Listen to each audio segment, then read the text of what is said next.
Hi, it's Karen here. Uh, well, today I thought we would work in our envelope journals that we made.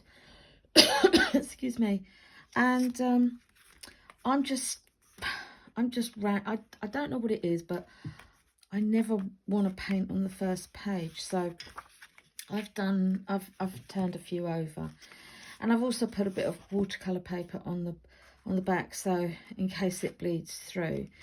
So first of all, what I thought we would do, we'd really loosen up and we'd just make some marks. Now, this is an HB pencil that I'm using. I'm not really thinking about this. Again, just putting some lovely marks in, some thicker ones. I'm holding my pencil right at the end, so I can't be too controlled with it. It's a very freeing exercise to do. Okay, so yeah, so that's that. So I've been going through my stash of papers and things, and I've found some old book pages. So I've just ripped off some book pages, just took a book page and ripped it off, and I'm just gonna just lay it down really on my paper. Maybe overlap. Yeah, just have a fiddle, have a play where you want to maybe rip a bit more off if that's what you want to do. You know, just I'm looking for layers at the moment. I'm just going to layer. Now, I like to use some Pritt stick, and I don't know what happened to mine there. Got a bit of a goop in mine. Anyway, I like to use Pritt stick, and it's very forgiving and it does the trick. So I'm just going to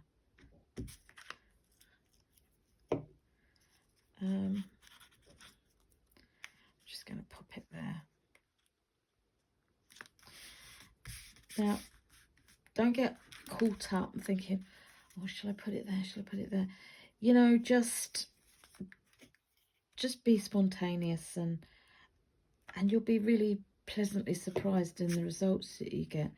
Now, I am going to lift that up because what I wanted to do, I wanted that raggedy edge on the bottom. So, and I'm just going to overlay that on the top. Now, I think I'm going to get my my charcoal pencil, because why not? And I'm just going to make some nice marks across my paper. Now, I'm going to be using my what brush am I going to be using today? I'm going to be using my size 6 Princeton, and I'm just going to go in with a really nice wash. Now, we're not going to wet the paper. Just put the lid on my glue stick, otherwise it'll. And I'm not putting too much water on my brush either. I kind of want more of a creamier consistency of paint, but I still want it to be quite translucent, so I can move the paint about. So we're just getting our brush, and we're just laying our paint down. Okay, so I'm just cleaning my brush off, and I'm going into a little bit of green. Again, the paper's still dry. Now, I really like that lovely gnarly edge that we've got there. I think it does give some really nice effects. So again, I'm just thinking, yeah, I quite like that. I'm gonna go in, just wetting the tip of my brush. I'm going to go into my watercolour, and I'm going into green, and it's quite a vibrant green. This is forest green.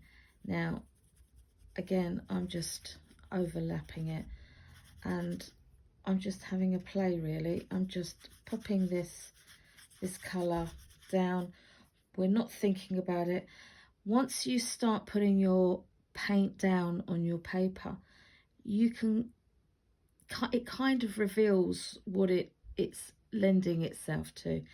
It might be a landscape, it might be a seascape, it might be a lovely pattern that it's evolving, it might be flowers. It's a really super way to get nice and relaxed and not caught up in making, you know, the masterpiece that we all strive to make. This is about having fun with your paper and your paints and working in the sketchbook. So I quite like that. Now, I think I'm just going to rinse my brush off.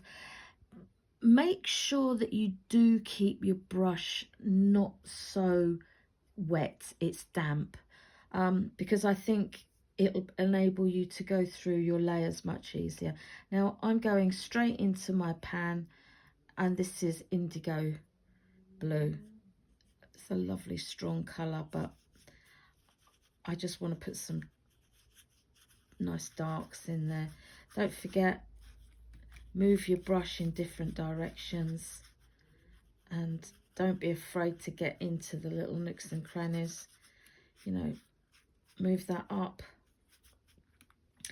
Now, if you get to the point where you think, yeah, I'm really happy with that, I'm going to leave that, then you should. If that comes into your mind that you should leave that, absolutely do that. Because I've found with bitter experience that when I keep going in and in, I sometimes you end up muddying your paper, your paint, and you lose that spontaneity, that lovely painterly free feel that that this kind of project gives us. Now I'm just going in again and just tickling those lovely edges, because I think they're just absolutely glorious, and they kind of mirror image our gestural marks that we've been doing, our intuitive marks, and I think that's really good. The only thing that's bothering me is this continually this straight black line. I can't say I'm really thrilled about that, but not to worry. I'm just going to go into burnt sienna, and I'm just going to kind of just tickle it a bit, just to maybe kind of diffuse the eye, diffuse the line a little bit, so the eye runs a little bit more evenly over there. Okay, just gives you a little bit more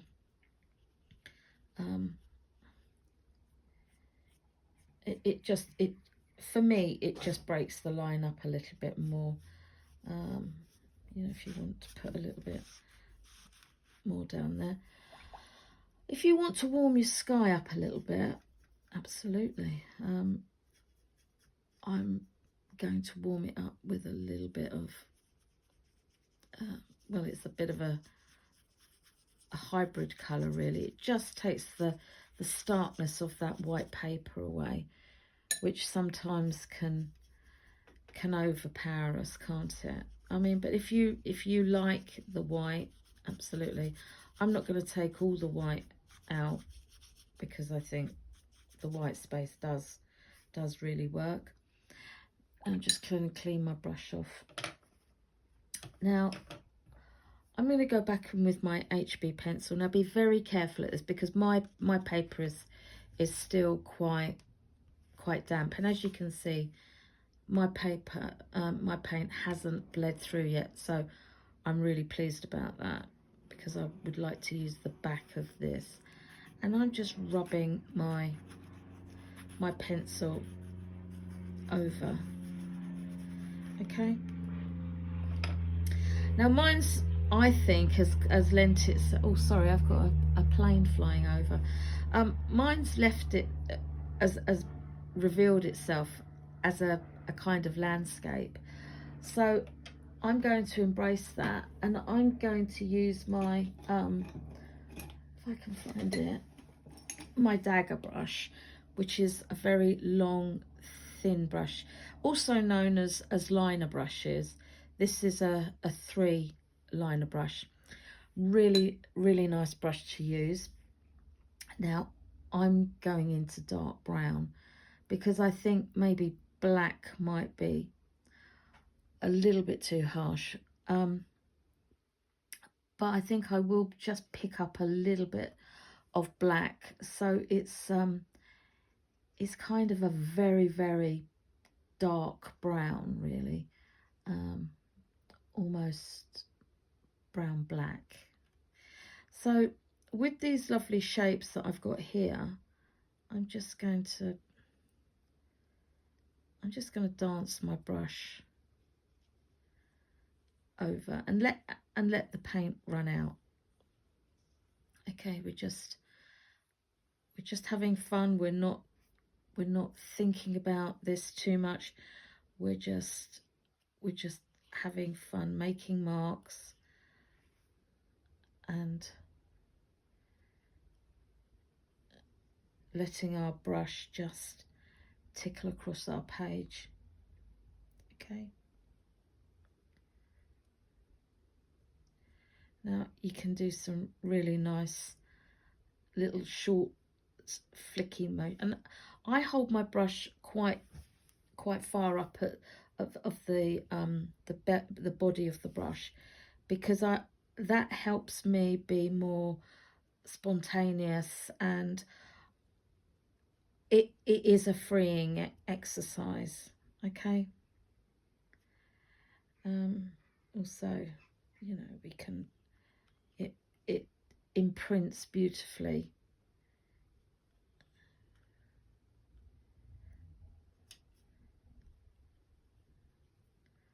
Okay, and also another good, really nice neutral colour is grey. It kind of is good friends with everyone, really. It doesn't upset the other colour too much, and it doesn't fight with the others. Now I'm just putting marks down. If you want to bleed that out a bit, absolutely. And if you want to just move your brush up and down, absolutely. Use every scrap of your paint off your brush. As you can see, I'm really not thinking too much about this. So that's with the liner brush or the dagger brush. Now I think I'm going to go back in with a softer pencil, and I think I'm going to use the B pencils now. I think I'm going to use a 3B pencil, because it's got a softer lead in there, and I'm just going to make again these. Now, as I said before, if you feel that you've done enough, absolutely fine, then just leave that. But I quite like making these different marks, and